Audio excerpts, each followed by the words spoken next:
তিনটা জিনিস নিয়ে কথা বলা যাবে না। প্রথমত পলিটিক্স, দ্বিতীয়ত ধর্ম। তো দ্বিতীয়তেই ধর্ম চলে আসতেছে, তাহলে ভাই আপনি ইসলামিক মিলিটারি সিস্টেম চান কেমনে? ডিফেন্সে যে কোনো সৈনিক, যে কোনো অফিসার যে কোনো সময় আপনার ফোন, আপনার ব্যক্তিগত জিনিসপাতি সব চেক করতে পারবে। হেদায়া হানাফি মাযহাবের যে বইটা, ওইটা পাইলেও দেখতেন যে আপনি কট খেয়ে গেছেন। আমাদের একদম কোর থেকে জিনিসগুলোকে চেঞ্জ করতে হবে, এবং এই চেঞ্জের প্রথম ধাপ হলো সংবিধান। তিন বাহিনী আপনাদের কারো শত্রু না, সিস্টেমটা শত্রু। তিন বাহিনীকে যেভাবে গঠন করা হচ্ছে সেইটা শত্রু, একদম কোর থেকে সেটা শত্রু। এটাকে চেঞ্জ করার প্রথম কাজ হলো নলেজ গেইন করা এবং নিজেদের মধ্যে কন্টিনিউয়াস এটা নিয়ে কথা বলা। এইটা ছাড়া আমরা ভবিষ্যৎ ইসলামী মিলিটারির কোনো চেতনার চোখেও দেখব না। আজকে আমাকে একটা টপিক দেওয়া হলো যে ভবিষ্যৎ বাংলাদেশের সামরিক পুনর্গঠনের ইসলামের রূপকল্প। তো ভবিষ্যৎ বাংলাদেশি সামরিক ব্যবস্থা, তো এইটা নিয়ে আগানোর আগে প্রথমে একটা হাদিসের কথা মনে করতে চাই। সাওয়াদ রাদিয়াল্লাহু আনহু, মুহাম্মদ সাল্লাল্লাহু আলাইহি সাল্লাম একদিন শাড়ি ঠিক করে দিচ্ছে সবার, তো তখন সাওয়াদ রাদিয়াল্লাহু আনহুকে ছোট করে একটু আঘাত দেয়। সেটার জন্য তিনি দাবি করে যে সেটা এটার জন্য উনি কিসাস চায়। তখন মুহাম্মদ সাল্লাল্লাহু আলাইহি সাল্লাম কিচ্ছু বললেন না, খুব সুন্দর করে তাকে বললাম আচ্ছা নাও তোমার কিসাস। তখন সে পিছের থেকে ওনাকে জড়ায় ধরলেন। তো এইটা ছিল একটা আদর্শিক মিলিটারি মুহাম্মদ সাল্লাল্লাহু আলাইহি সাল্লামের, এবং এর মধ্যেই খুব গভীরভাবে লুকিয়ে আছে যে আসলে আমাদের ইসলামী আকাঙ্ক্ষায় একটা মিলিটারি কিরকম হওয়ার কথা। কিন্তু বর্তমানে যদি আপনি মিলিটারি দেখেন, সেটা আপনি আর্মি, নেভি, এয়ারফোর্স যেটাই দেখেন, এখানে সৈনিক আর অফিসারের নিজেদের মধ্যে আচরণ বা রিলেশনশিপটা কিরকম জানেন? মালিক এবং আব্দ, এরকম একটা অবস্থা। আব্দ বলা যাবে না, কৃতদাস। আবার একইভাবে জুনিয়র অফিসাররা সিনিয়র অফিসারদের ছোট ভাই না, কৃতদাস। আবার সেই সিনিয়র অফিসার কোন একটা রাজনৈতিক ব্যক্তির কৃতদাস। এই যে উপর থেকে নিচ পর্যন্ত যে সামরিক সিস্টেমটা, এইটা যতদিন না আমরা এটা চেঞ্জ করতে পারবো, ততদিন আমরা বলতে পারবো না নতুন বাংলাদেশের সামরিক ইসলামী পরিস্থিতি, এটা আসবে না। তা আচ্ছা, এরপর আরেকটা অংশ আসি যে এখানে বলা হলো যে 5ই আগস্টের পর, 5ই আগস্টের সময় চেহারা দেখে আমি আসলেও পিছের থেকে অনেক জুনিয়র অফিসার, অনেক সৈনিক, ইভেন এয়ারফোর্স বলেন, আর্মি বলেন, নেভি বলেন, সব জায়গায় অনেক অফিসার সৈনিক নিজে নিজে যে অ্যাটেন্ড করছে। সামটাইমস এরকম হয়েছে যে তারা সিভিল ড্রেস পরে গিয়েছে, কারণ জানে যে তারা যদি ড্রেস পরে কিছু করতে যায়, তাদের পরিণতি যে আমার যে পরিণতি হয়েছে এটাই হবে। তো এইটাকে যদি চেঞ্জ করতে হয়, সেটার জন্য আমরা বারবার বলে আসতেছি যে সাংবিধানিক পরিবর্তন দরকার। কিরকম? সাংবিধানিক পরিবর্তনের মধ্যে প্রথম যে অংশটা, আপনি যদি সামরিক বাহিনীকে নতুন একটা সামরিক সিস্টেমে আনতে চান, সেটার জন্য আর্টিকেল 45টার দিকে খুব দৃঢ় নজর দিতে হবে। সে আর্টিকেল 45টার মধ্যে কি আছে যদি সামারিতে বলি, আর্টিকেল 45-এর অর্থ হলো কোনো সামরিক বাহিনীর কর্মকর্তা বা সৈনিকের কোনো ধরনের ফান্ডামেন্টাল হিউম্যান রাইটস বলতে কিছু নাই। Simple as that. এই জিনিসটাকে ঘুরায় ফিরায় যখন আপনি কোর্টে আনবেন, ফর এক্সাম্পল আমার চাকরি চলে গেছে, প্রশাসনিক আদেশে বরখাস্ত। এই প্রশাসনিক আদেশে বরখাস্ত যদি আমি এখন চ্যালেঞ্জ করতে যাই, ঘুরে ফিরে চলে আসবে কোন অংশ, যে এটা তো মার্শাল লতে হয়েছিল।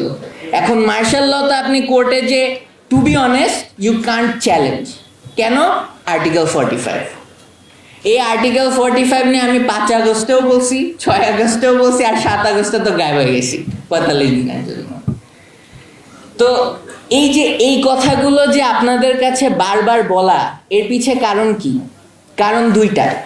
প্রথম কারণ, আপনি যদি না বুঝেন যে আমাদের দেশে মূল কোন জায়গাটায় আটকে আছে, এইটা যদি ঠিক না করতে পারি, আমরা এর আগে যাইতে পারবো না। তো এই আর্টিকেল 45 দিয়ে আরেকটা প্রবলেম কই আসে ইসলামিক ভিত্তিতে, ব্যক্তি স্বাধীনতায়। ডিফেন্সে যে কোনো সৈনিক, যে কোনো অফিসার কোনো তদন্তের নাম দিয়ে যে কোনো সময় আপনার ফোন, আপনার ব্যক্তিগত জিনিসপাতি সব চেক করতে পারবে। এর মধ্যে আল্লাহ না করুক ভুলবশত যদি কোনো জঙ্গি টাইপ, যেটা বলে যে জঙ্গি টাইপ কিছু পাওয়া যায়, তাহলে আপনি ফাঁসছেন।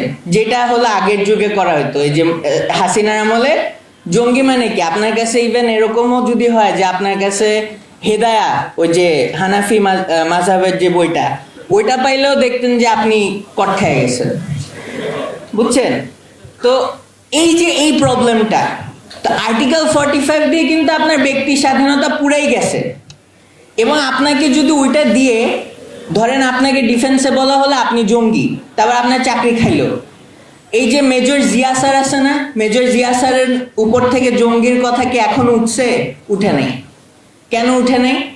একে তো বহিরাগত একটা চাপ আছেই, তাছাড়া আমাদের সিস্টেম্যাটিক প্রবলেম আছে যে আমরা যখন একাডেমিতে ঢুকি আমাদেরকে ডিরেক্টলি বলে দেওয়া হয় তিনটা জিনিস নিয়ে কথা বলা যাবে না। কি? প্রথমত পলিটিক্স, দ্বিতীয়ত ধর্ম।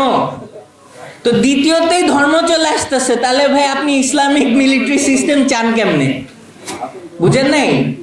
তাহলে আমাদের একদম কোর থেকে জিনিসগুলোকে চেঞ্জ করতে হবে, এবং এই চেঞ্জের প্রথম ধাপ হলো সংবিধান। নিঃসন্দেহে এই কথাগুলোই আপনাদেরকে বারবার বলতে হবে, জানতে হবে।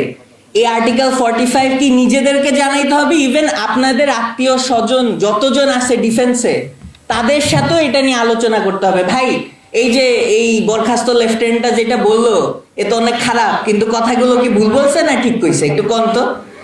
বুঝেন নাই? কারণ আমি তো এইটা কথা বলার সাথে সাথে আমি হলো দুনিয়ার সবচেয়ে খারাপ অফিসার, হয়তো অনেক আকাম পুকাম কইরা চাকরি খাইছে, এরকম একটা কাহিনী বানাবে। যত কাহিনী বানাক, এই কথা যেগুলো বলতেছি এইগুলো যে জিজ্ঞেস করবেন যে ভাই বলেন তো আর্টিকেল 45 এর ঘটনা কি, বলেন তো মার্শাল ল এর কাহিনীটা কি, এবং এই থ্রুতেই তখন আপনি আবার দাওয়াতও দিতে পারবেন। আপনি সেই অফিসারকে বা সেই সৈনিককে এইটাও বুঝাইতে পারবেন যে ভাই এই কারণে আপনার বদল দরকার, আর আপনি যে ইসলামের কথা বলতেছেন সেটা তো আপনার বলার কোনো অধিকারই নাই, তো সেই অধিকারও তো আপনার অর্জন করতে হবে নাকি? তো এই অধিকার অর্জন করানোর জন্য আপনার সাংবিধানিক পরিবর্তন, আদর্শিক পরিবর্তন, এবং নিজেদের মধ্যে এবং তাদের সাথে, তাদেরকে শত্রু ধরা যাবে না। তিন বাহিনী আপনাদের কারো শত্রু না, সিস্টেমটা শত্রু। তিন বাহিনীকে যেভাবে গঠন করা হচ্ছে সেইটা শত্রু, একদম কোর থেকে সেটা শত্রু। এবং এটাকে চেঞ্জ করার প্রথম কাজ হলো নলেজ গেইন করা এবং নিজেদের মধ্যে কন্টিনিউয়াস এটা নিয়ে কথা বলা। এইটা ছাড়া আমরা ভবিষ্যৎ মিলিটারি, ইসলামী মিলিটারির কোনো চেতনার চোখেও দেখবো না। মুখে অনেক কথা শুনবো, এই কায়েম করবো, আমি 5 ওয়াক্ত নামাজ পড়ে মাথার মধ্যে দাগ ফালাই দিছি, সারা রাত ধরে আমার এই জেনারেল হলো তাহাজ্জুদ পড়ে, যে আসে না ভাই, আপনি সিস্টেম্যাটিকলি অলরেডি তাগুত। Simple as that. তো এই সিস্টেম্যাটিক্যালি তাগুত থেকে সরানোর জন্য জানতে হবে, দাওয়াত দিতে হবে একে অপরকে। এই দিয়েই শেষ করতে চাই ভাই যে 2009 সালে যা হয়েছিল পিলখানায়, এখন পর্যন্ত আসলে সত্যিকারী বিচার আমরা পাইনি। 2013 পাইছি বিচার? আচ্ছা, মেজর সিনহা তারে যে শুট করছিল ওই ব্যাটার এখন ফাঁসি হয়েছে? হয়নি। 24 গেল, 2000 জন, এই যে এখানে আমাদের এক ভাই আহত, তাকে এখনো ঝামেলায় ফেলতেছে। 24 গেল, 25-এ আসলো, এবার হাদি ভাইকেও হারালাম। এবং হাদি ভাইয়ের আশেপাশেও কিন্তু অনেক ব্যক্তির অনেক ক্ষতি হয়ে গেছে, বিক্রমপুরী ভাই যেমন গায়েব হয়ে গেছে। এই সব কিছুর পরে ভাই একটা জিনিস, সিস্টেম। এটা কোনো হাসিনার প্রবলেম না, এটা কোনো অন্যান্য কোনো দলের প্রবলেম না, পুরা দেশের সিস্টেমটাকে আমাদের বুঝতে হবে, জানতে হবে প্রবলেমটা কই, এবং ওইভাবে রিস্টার্ট দিতে হবে একদম কোর থেকে। ইনশাআল্লাহ এটা নিয়ে সকলে মিলে কাজ করব। এইভাবে আমরা বসে নিজেদের মধ্যে আলোচনা এবং অন্যদেরকে জানানো, এটা আমাদের সকলের দায়িত্ব। আশা করি আমরা এটা মাথায় নিয়ে ভবিষ্যতের একটা ইসলামী মিলিটারি দেখবো ইনশাআল্লাহ। আসসালামু আলাইকুম রহমতুল্লাহ।